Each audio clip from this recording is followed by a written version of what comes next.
Homo Deus, el podcast de la Facultad de Humanidades, Universidad de Panamá. Es un espacio digital que relaciona dos conceptos fundamentales: conocimiento, cultura. Organizado por la Dirección de Extensión de la Facultad de Humanidades, vincula las problemáticas sociopolíticas con la contribución humanística que tienen los estudiantes, los profesores, los administrativos, los egresados y los invitados especiales. Tiene como objeto de partida la condición humana, el entorno, la comunicación, el desarrollo tecnológico y técnico, la naturaleza humana y su intelecto. Este episodio está titulado Gestión del agua, acciones colectivas y gobernanza.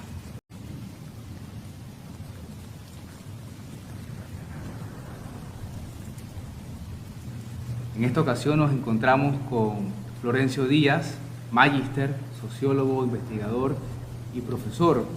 Ha hecho muchos aportes respecto a la gestión del agua, las acciones colectivas que hay, sobre la gobernanza también, y vincula muchas problemáticas que tiene, digamos, una sociedad como la de hoy. ¿Qué es el agua? ¿Por qué tenemos que nosotros mirar el agua como un recurso indispensable para vivir? Bueno, sin duda, desde que está la humanidad formando parte del planeta Tierra, el agua ha sido o es importante para poder mantener la vida en el planeta. Todos nosotros sabemos que necesitamos beber aproximadamente 8 vasos de agua diario. También sabemos que las semillas no germinan si no tienen agua. Sabemos que la ingesta proteica necesita del agua para poder producirse, es decir, necesitamos que el ganado, que la gallina, que el cerdo tomen agua para poder mantener la vida, y así nosotros los humanos podamos utilizar la ingesta proteica producto de estos animales que están en nuestro planeta. Igual las frutas, todas las frutas necesitan que los árboles que las producen utilicen el agua. Entonces el agua sin duda es un elemento importante en la reproducción y producción de la vida de todos los seres que están en el planeta Tierra. El planeta realmente debería llamarse el planeta agua, no el planeta Tierra, porque casi el 90% del planeta es agua. Entonces, ese debería ser el nombre de nuestro planeta. Es un bonito nombre, Tierra, pero sin duda el agua es el elemento que tiene más nuestro planeta. Me parece que hemos fallado, como usted ha mencionado, ha definido sobre el agua que es para reproducir vida, para conservarla, que es necesaria para todos. Algo estamos haciendo mal como sociedad, ¿no? Porque si tuviéramos esta idea más bien definiríamos nosotros este concepto de agua, creo que tendríamos mejores prácticas. Sí, yo creo que sobre el concepto y la importancia del agua está muy ligado con el desarrollo, con la relación cultura-naturaleza. Es decir, no todos los grupos humanos que integran las diversas sociedades del planeta Tierra tienden a tener las mismas características o la misma conducta frente al uso del agua. Sabemos que comunidades y sociedades que están con otro tipo de relaciones, sociedad-naturaleza, producto, tienden a tener otra relación, otro cuidado y otro manejo sobre el agua. Nosotros, por ser una sociedad evidentemente construida a partir de un modelo económico que construye una racionalidad, digamos, a partir de la economía meramente, entonces esta racionalidad está ligada a la explotación, producción y acumulación. Entonces el agua en ese sentido pierde esta característica de importancia en la producción y reproducción de la vida. Entonces se convierte en un objeto para, evidentemente, para la producción y acumulación del capital. Entonces, la cultura que se ha construido a partir de la racionalidad económica es mirar al agua meramente como una materia prima, como un objeto, como una cosa, y no así integrada de manera interdependiente a la producción y reproducción de la vida, no solamente humana, sino de la vida de todos los seres que integra el planeta Tierra y que, por supuesto, son importantes para que la vida humana se mantenga en el planeta Tierra. Entonces, esta característica construida a partir de la racionalidad económica capitalista ha desvirtuado realmente la esencia que tiene el agua en la importancia de la producción y reproducción de la vida de los seres. Entonces, se ha convertido evidentemente meramente en materia prima. Es decir, que cuando hablamos de agua estamos hablando entonces de economía, de política, de cultura, podríamos decir también que de filosofía, porque la forma de pensar de una sociedad, de sociología, por supuesto. Es decir, que hablar de agua es hablar también de otras áreas del saber humano que implican hoy en día un debate, una crítica, un diálogo, y más que un diálogo, me parece, acciones propiamente, ¿no? Entonces, me resulta interesante esa relación que usted tiene respecto a cómo primero se concibe el agua y luego cómo incide en otras áreas del saber humano. Bueno, sin duda, empezamos un poco como a despejar las incógnitas o las variables que has presentado. Nosotros que vivimos en un país que evidentemente está construido a partir de su relación con el agua, nosotros que tenemos un canal interoceánico por donde pasan todos los días millones y millones de dólares potenciando economías, privilegiando a sectores económicamente poderosos de nuestro país y también dotándole de recursos también al propio Estado. El agua es fundamental en el desarrollo de las actividades económicas. La agricultura sin el agua sería imposible. Las industrias sin el agua no podrían funcionar. Entonces, sin duda, el agua es importante para todas las actividades económicas y para potenciar las economías. Entonces, en ese sentido, yo siempre he planteado en algunos artículos escritos que Panamá es una cultura a partir de su relación con el agua. Entonces, también se construye una cultura a partir del agua. Como te decía, pues, si nosotros vemos nuestra relación con el agua a partir del canal y de Panamá como ruta de tránsito, se ha construido un modelo, digamos, un modelo propio de economía a partir, insertado en la dinámica del capitalismo, a partir pues de nuestra relación con el agua y de nuestra posición geográfica. Entonces, a la cual autores muy reconocidos panameños, casos como Castillero, que ha establecido el modelo transitista de Panamá, sin duda, y eso no solamente en relación a la posición geográfica que tenemos, sino también al uso del agua. Entonces, nosotros hemos logrado, o los grupos sociales que han dominado en el país y los que dominaron a partir de la colonización de Panamá, observaron con mucha claridad que nuestra posición geográfica y la capacidad de estar rodeado por agua jugó un papel determinante para que se consagrara eso que se llama ruta de tránsito, que luego pasó a ser lo que nosotros hemos determinado como transitismo, donde se gesta y se fortalece un modelo modelo de producción y de desarrollo de la economía a partir del elemento agua.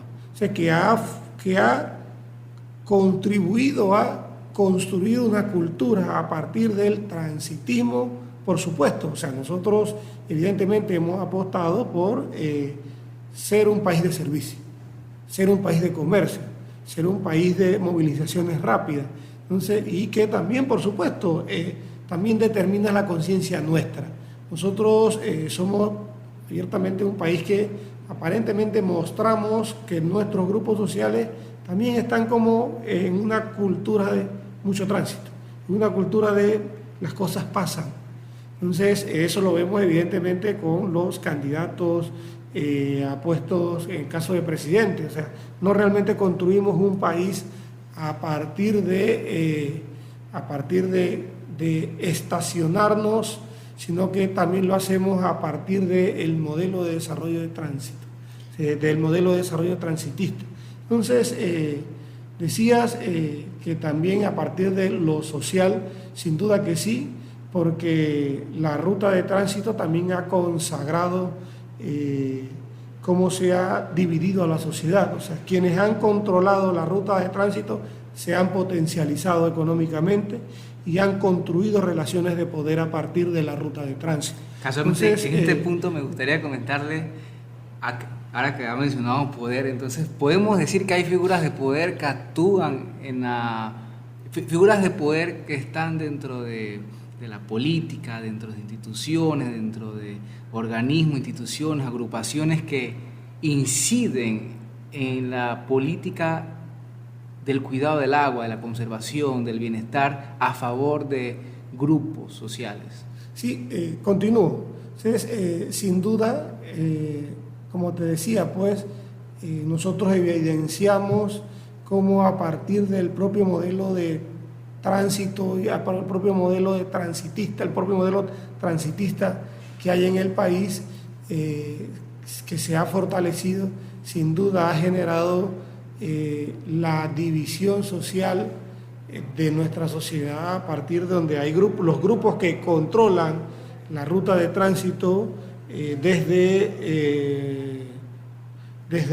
la colonización de nuestro país han jugado un papel determinante en la dominación y en la dominación a través del ejercicio del poder de nuestras sociedades y a partir del control económico que ha jugado la ruta de tránsito, se han consagrado y han tenido la capacidad de decidir realmente por el uso y distribución del agua.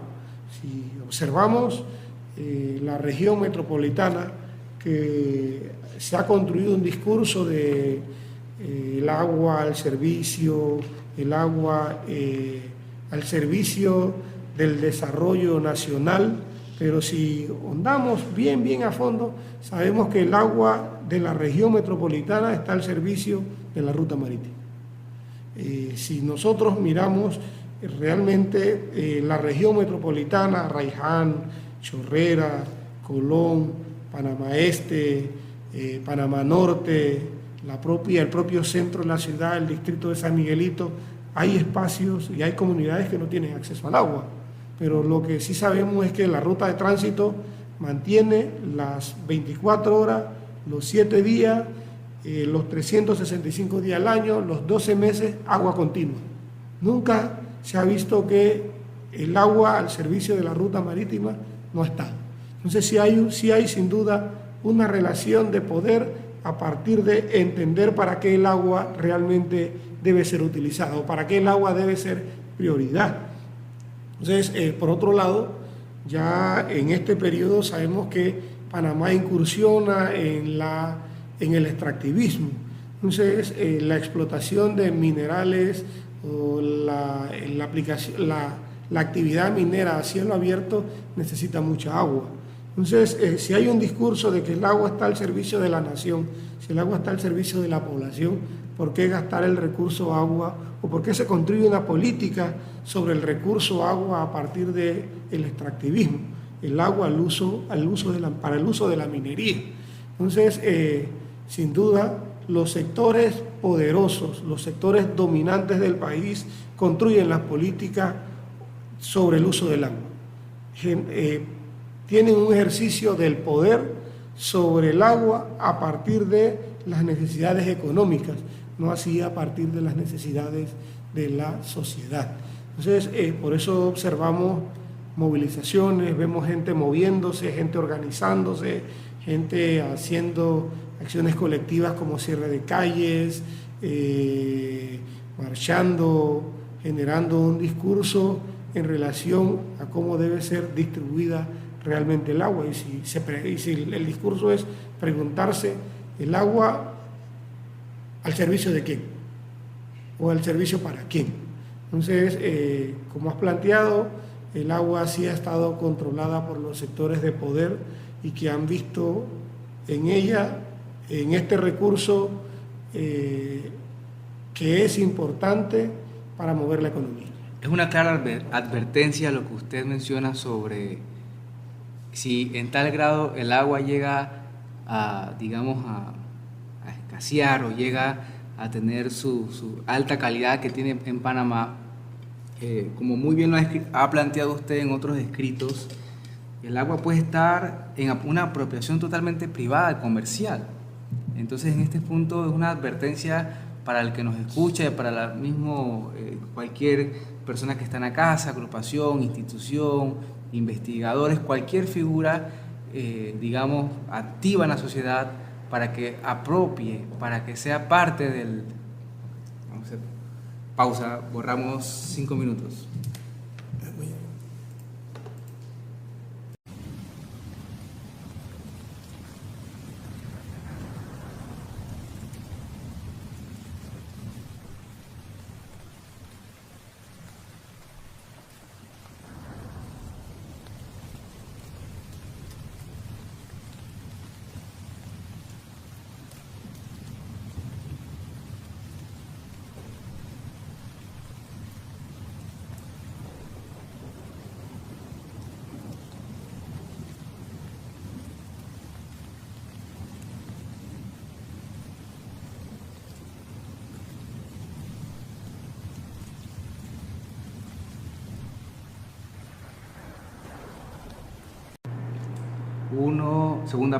1, 2, 3. Como muy bien lo ha planteado, me parece que es una clara advertencia para que cualquier ciudadano que, digamos, asimile o quiera participar en la problemática que engloba el agua respecto a sus condiciones, a su calidad, al bienestar que ofrece, a todos los beneficios que da para todos los sectores, parte económica, cultural, en la casa, en el trabajo. Es una advertencia para no dejarnos quitar un recurso valioso como el agua debido a malas prácticas políticas. Cierto, hemos visto que en otros países se consume agua totalmente purificada, tratada. En Panamá no es así. Sí, mira, tenemos que tener claridad bien que el agua como recurso siempre ha estado en las relaciones de poder. Y como te decía, en nuestra sociedad que está construida a partir del modelo económico capitalista, el agua siempre ha estado, digamos, en una esencia de reproducir y producir al capital, es decir, materia prima para la explotación y acumulación del capital. Entonces, en esa racionalidad, el agua siempre ha estado en peligro. No solamente en nuestro país, nosotros sabemos que a partir del modelo económico que es el que impera en las sociedades del planeta Tierra, el agua siempre ha estado en peligro.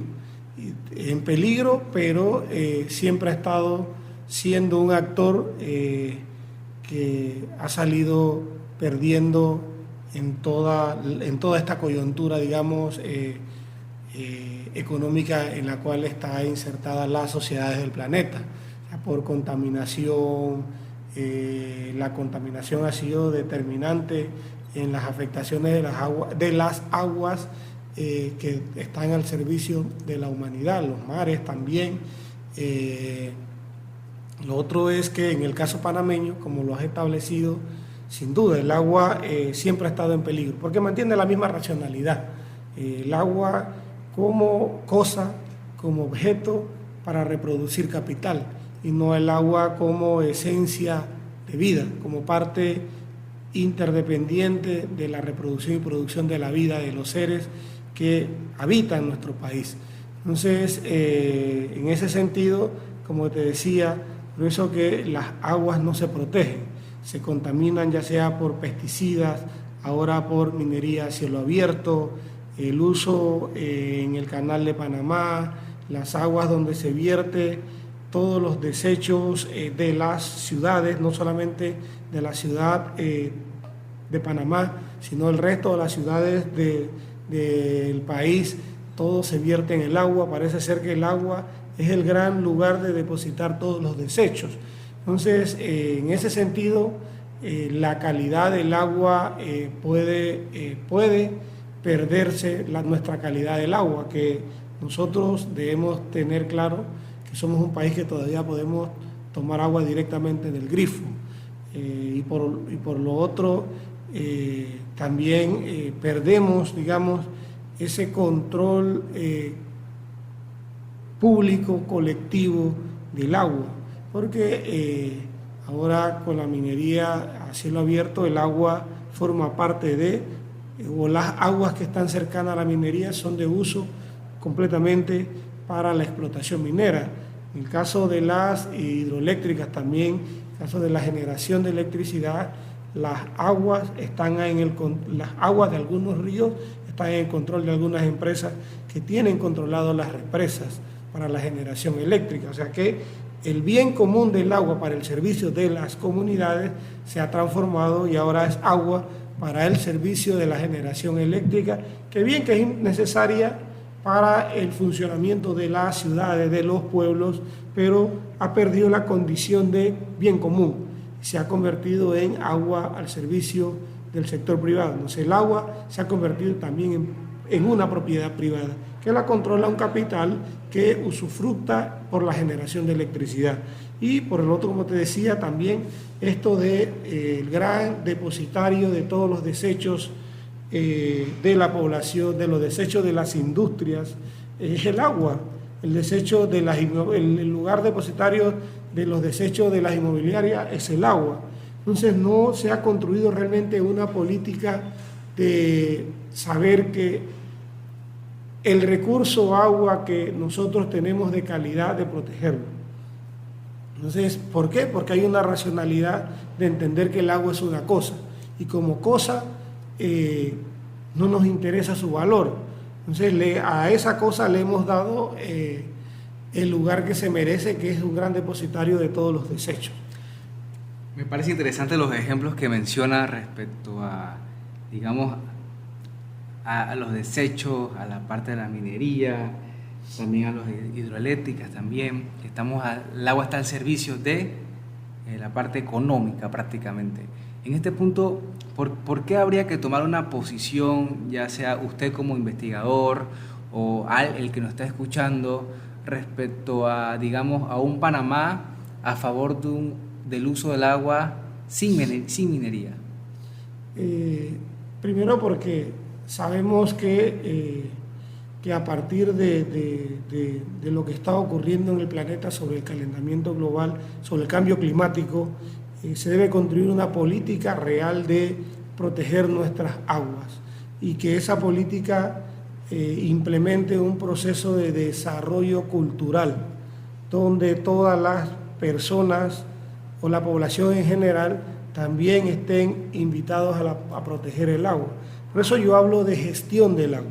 Entonces, cuando hablamos de gestión del agua, algunas personas creen que solamente es que me llegue al agua al grifo, que yo pueda abrir el grifo en mi casa y ver el agua correr, usarlo para bañarme, para bajar la cadena del inodoro, para regar las plantas, para cocinar, para darle agua a mis mascotas. Entonces, pero una verdadera gestión del agua tiene que ver con que protejo el recurso de manera integral, donde transformo esta racionalidad económica de propiedad privada, se la convierto en propiedad colectiva.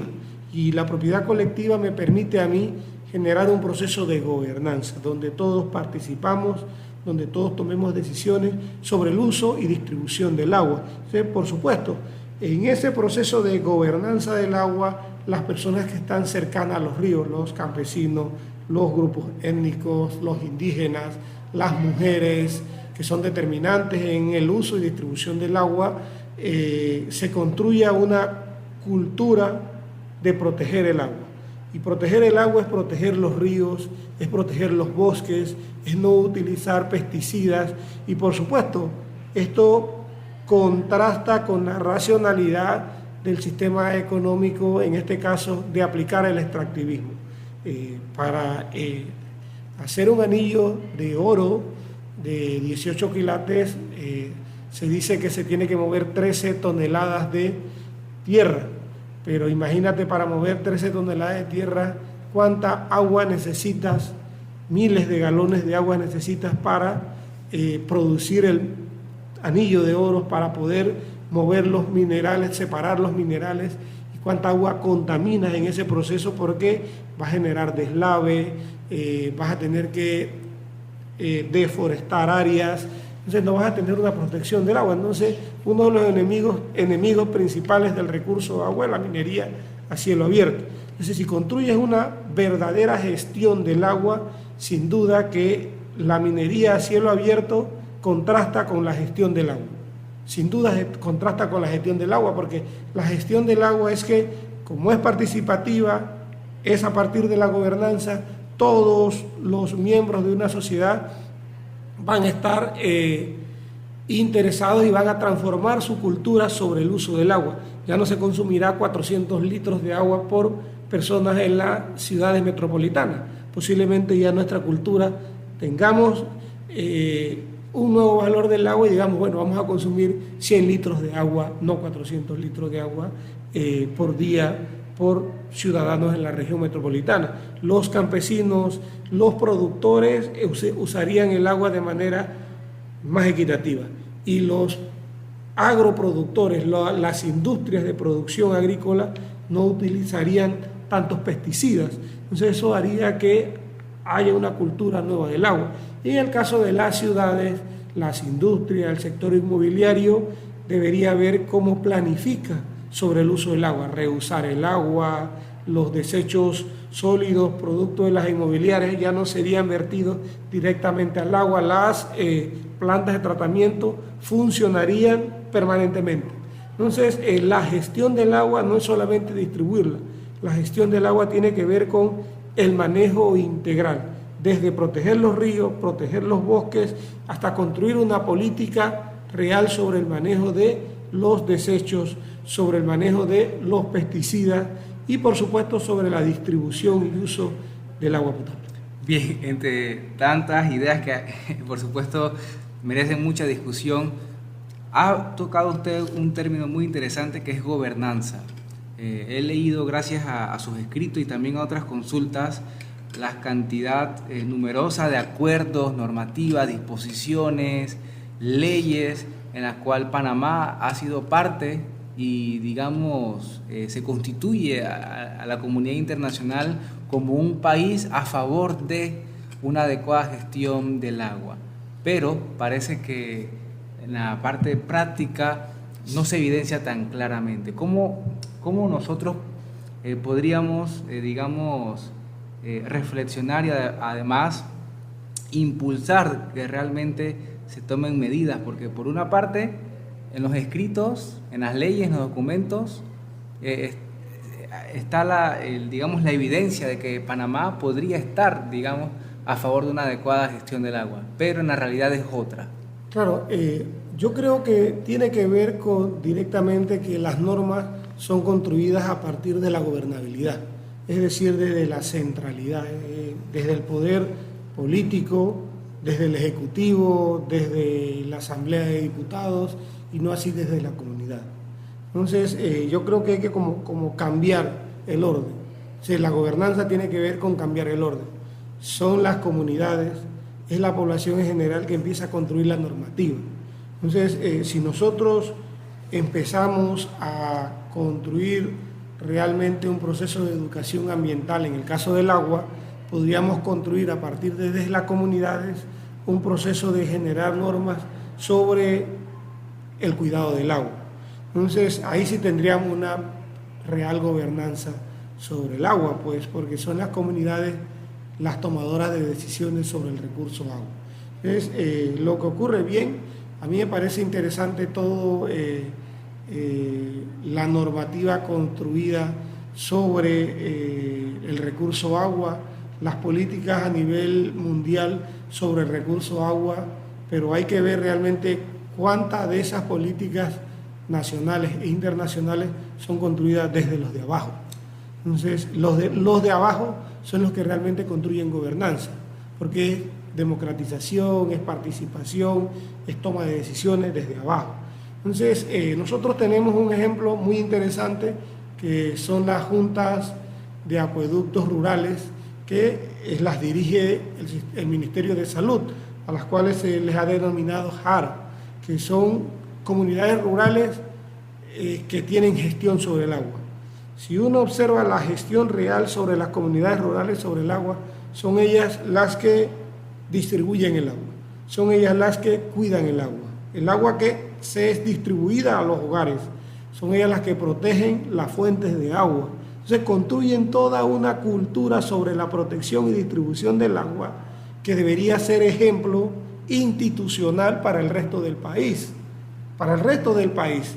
Claro, ya diría alguien, bueno, pues lo que pasa es que son comunidades rurales pequeñas, pero bien, los modelos de participación son importantes copiarlos para el resto de las sociedades, para el resto de nuestra sociedad. Entonces, lo que habría que es apostar y revisar de manera positiva el modelo de la JAR y ver hasta cuánto se puede aplicar en el resto del país. Porque la gente lo que está ansiosa es de que se le escuche, que se le tome en cuenta, que participen sobre políticas reales del país. Entonces, el agua sin duda debe estar en un proceso donde se empiece a construir una normativa a partir de las comunidades sobre el agua, porque las comunidades tienen saberes tradicionales sobre cómo proteger el recurso hídrico, saben sobre los bosques, saben sobre qué cosas no depositar en el agua, se han construido símbolos, significados a partir de la relación con el agua. Entonces, tradicionalmente, y todas las sociedades y todos los grupos humanos lo han hecho. Los católicos, los cristianos usan el agua para acercarse a la fe. El agua los bautiza. Entonces, en todos los bautizos hay agua. Y al finalizar nuestra vida hay agua. Entonces, el agua siempre ha estado presente en todos los significados, en la simbología, en las cosmovisiones de todos los grupos humanos, a partir de todas sus fe, a partir de todas sus ideologías. Entonces, si ha estado presente, ¿por qué no repensarse el agua a partir de los valores culturales que han estado presentes a partir de los tiempos en nuestras sociedades? Entonces, si construimos a partir de lo que la gente tiene conocimiento, cultura sobre el agua, podemos construir realmente una política y una normativa racional que le permita a la sociedad panameña gozar del agua de manera distribuida, de manera democrática.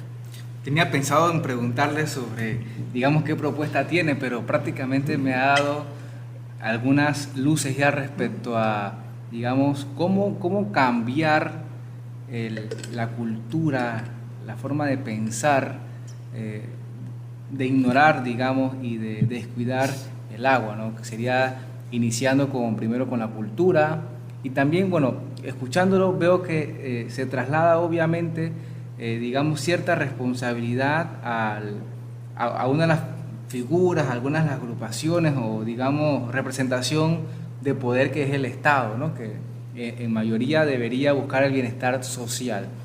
Ahora bien, aparte del Estado, que tiene cierta incidencia social, por supuesto, y obvia, ¿cómo se podría plantear, digamos, este nuevo paradigma, esta nueva cosmovisión del cuidado del agua, de la gestión del agua en la casa, en las instituciones, en las universidades, en los grupos de investigación, en los colegios? ¿Cómo se podría plantear allí? Yo sin duda creo que el Estado juega un papel determinante. un papel determinante en construir una nueva conducta sobre el agua. Dirían algunos autores una nueva epistemología sobre el agua, que sin duda tiene que ver con política, con cultura, con ideología, con economía, sobre el agua. Entonces el Estado es determinante. Primero porque el Estado tiene la capacidad del ejercicio de la fuerza. Segundo porque el Estado tiene la capacidad de construir la normativa y tiene el poder para generar una política de una muy buena gestión sobre el agua.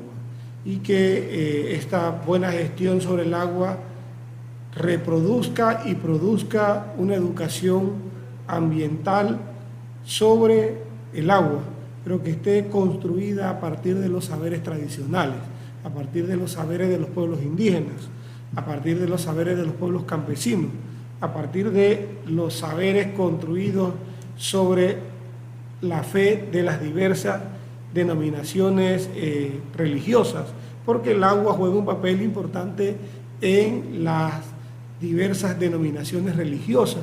Entonces, ellas también tendrían que formar parte del pensar sobre el agua, y pensar sobre el agua de manera colectiva, y no pensar sobre el agua a partir de la producción y acumulación de capital. Entonces, habría que, en ese sentido, como cambiar. Para algunos dirían el chip y para otros diríamos la racionalidad construida sobre el agua. Es decir, el agua es un bien común que está consagrado en la Carta de los Derechos Humanos de las naciones, pero por otro lado el agua que está construida con la racionalidad de la acumulación del capital. Entonces habría que pensar ¿cuál de las dos racionalidades es la que debe imperar? Sabemos que debe imperar a partir del bien colectivo. Sabemos que el agua debe imperar a partir de las necesidades de toda la población. Entonces, a partir de ahí, sería la racionalidad que debe dominar. Entonces, la racionalidad del agua privada al servicio de la acumulación del capital no debe privar sobre las necesidades colectivas. Y si nosotros como sociedad panameña cuidamos el agua, y recordemos que vivimos en un solo planeta, donde sí es cierto que hay diversos mundos, pero un solo planeta está conectado en todas partes. Si nosotros cuidamos el agua en este país, estamos aportando a cuidar el planeta, porque el planeta es un solo planeta. Entonces, si construimos una verdadera gestión, ayudamos a que el agua del planeta Tierra o ayudamos a que el planeta se mantenga, porque como yo te decía, no es solamente la gestión de distribuir el agua, es que la gestión es cuidar los bosques, la gestión es cuidar de manera positiva el manejo de los desechos, y si manejo los desechos de manera correcta, protejo el agua. Es construir una política sobre los plásticos, eso es construir una política realmente de reciclar. Nosotros creemos que reciclar es solamente reusar, pero reciclar también tiene que ver con que si yo compro un aparato y se me daña, la empresa tiene que hacerse, la empresa que lo produjo o que lo construyó, tiene que hacerse responsable de ese aparato, del plástico, de los metales. Entonces tenemos que tener claridad en las responsabilidades. Entonces, una verdadera gestión, por eso yo hablo de una verdadera gestión del agua. Una verdadera gestión del agua, te digo, es integral. Entonces, a partir de ahí podremos estar soñando realmente de proteger el recurso que ha construido una cultura panameña, que es el agua. Finalmente, bueno, para terminar, me gustaría conocer, usted es una figura que se ha dedicado a investigar las problemáticas del agua, sus relaciones con la sociedad, con otros aspectos sociales también. ¿Qué lo mantiene en esa labor, ¿no? El interés, la responsabilidad, los motivos. ¿Qué pudiera compartir también para la comunidad académica que investiga, que busca solucionar problemas reales, ¿no?, que tiene la sociedad panameña? ¿Qué me mantiene a mí a seguir pensando sobre el agua? Sí, sí, sí.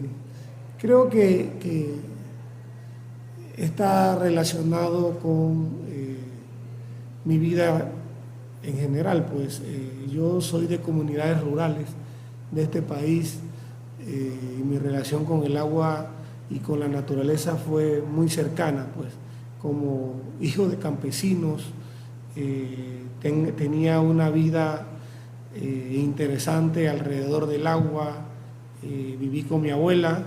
Ella lavaba en quebradas, me llevaba a mí, yo me la pasaba todo el día en el agua y teníamos relaciones con otra familia, con otros hogares, intercambiábamos productos. Entonces, ese acercamiento con la naturaleza en general, creo que viéndolo de manera reflexiva sobre mi vida, viene desde ahí. O sea, porque el agua fue determinante en fortalecer los lazos familiares, uno, primero con mi abuela, segundo, con otros miembros de la comunidad que intercambiaban productos con mi abuela. Yo observaba el intercambio de productos desde naranja, queso, maíz, y en sí fortalecía los lazos familiares, pues comunitarios.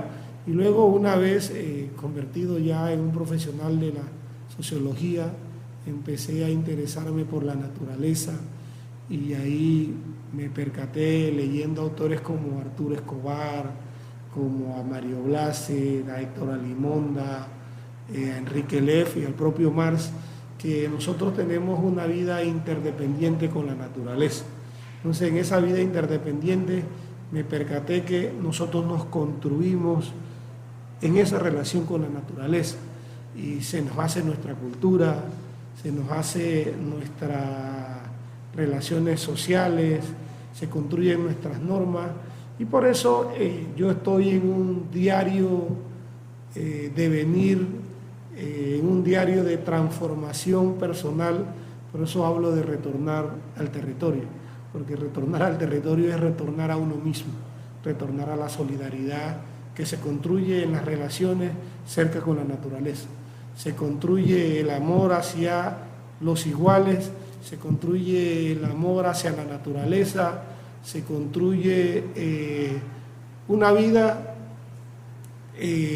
respetando a los otros, respetando a los diferentes seres y sabiendo que no estamos solo en el planeta Tierra, que somos parte del planeta Tierra y que somos parte del agua y que sin duda nos construye.